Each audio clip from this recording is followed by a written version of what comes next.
In the name of Allah, the most gracious, the most merciful, to whom we all have to turn back. Honorable listeners and respectable audience, you know that we have commenced a series of linguistics. In linguistics, we have started syntax, which is the study of the structure of the sentence. And after the completion of so many chapters in syntax, we have started theories in syntax. The past theory we discussed that was generative grammar, which was developed and introduced by Noam Chomsky. Yesterday, if you remember, we started the theory known as binding theory. I told you that binding theory is concerned with the condition or by describing the conditions on the structural relations between nouns. As I told you that we looked at three forms of nouns. What were the three forms of nouns? Like I told you, we have or expression. We have or expressions. Okay. We also have pronouns. And we also have anapores. Anapores. Okay. Or expressions include proper nouns.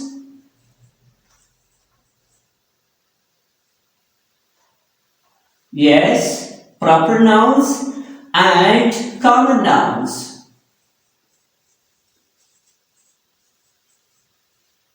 Okay. And pronouns include, for example, he, she, it, they, etc. And anapores refers to someone or something back. So anapore refers to, for example, anapores makes from the self. With the noun, addition of the suffix self, like himself, yourself, itself, etc. As I told you, there are expressions that is actually referring to an entity which is present in the real world. Maybe common noun or proper nouns. And pronouns refers to someone or something which mentions in the sentence or which is previously mentioned in the sentence. And anapores refers to someone or something back in the same sentence. This is the difference. We discussed this in detail yesterday. It is just the background knowledge which I shared with you. Listeners and audience, today I am going to talk about the further extension of binding theory that we said that anapore refers to someone or something. The question is, what is that someone or something? That is actually called antecedent. Antecedent. Now, what is antecedent? Actually, antecedent is NP, which means noun phrase. It is a noun phrase which gives its meaning to NP, which gives its meaning to anapore and a noun.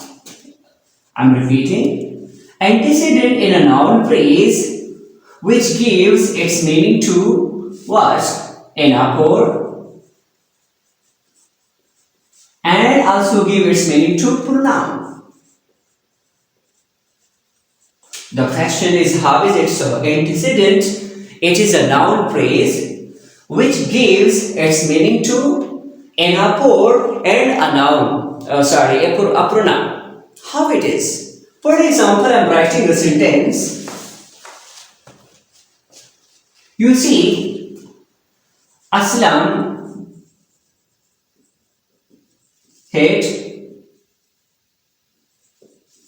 himself.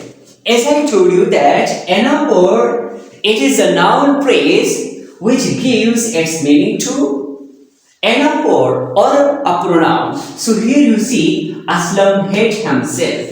Here Aslam, it is antecedent, and himself, that is anapod, and himself refers back to Aslam, which is the antecedent of anapod himself.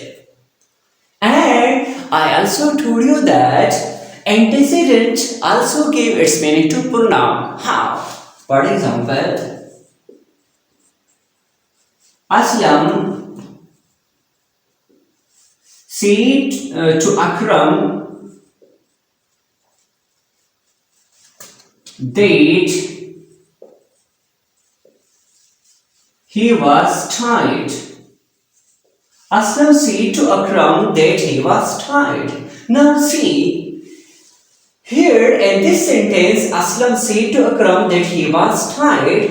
Here, Aslam said to Akram that he was tired. He, you see, he is pronoun. And Aslam is actually what? Aslam is the antecedent of he, which is pronoun. So here he refers back to Aslam. And this Aslam is the antecedent of pronoun he. So this is also the answer of my question, that antecedent refers to anapod and as well as refers to pronoun in a sentence. Okay. Now there is a question. The question is that there are sometimes two NPs, more than two NPs, or two noun phrases in a sentence, or a lengthy noun phrase. How we will know that which one refers to which one? Which one is the antecedent of a pronoun? Which one is the antecedent of anapod? For example, I am writing a sentence. Aslam and Akram saw themselves